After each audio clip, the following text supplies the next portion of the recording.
Hello friends, good morning. কেমন আছো সবাই? দেখে বুঝতে পারছো কোথায় এসেছি। মেয়ের গরমের ছুটি পড়ে গেছে, তো তাই প্রথমে তো গেছিলাম দীঘা। তোমরা তো ইনফরমেশন পেয়েছো, পরপর সবকিছু ভিডিও তোমরা পাবে। একদিন থেকে চলে এসেছি কলকাতাতে। এখানে আমরা যে ফ্ল্যাটটা ভাড়ায় নিয়েছি ওখানে এসেছি।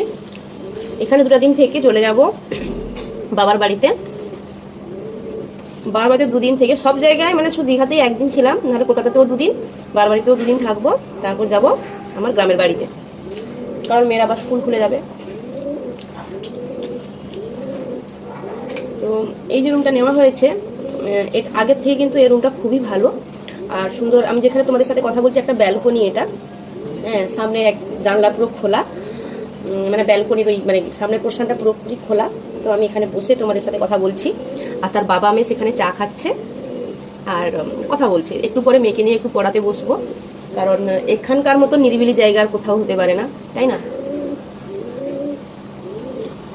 তো তোমরা সবকিছু ইনফরমেশন ধীরে ধীরে পাবে। চলো চাটা খেয়ে নিই, তারপরে আবার কোনো ভিডিও নিয়ে তোমাদের সামনে আসছি।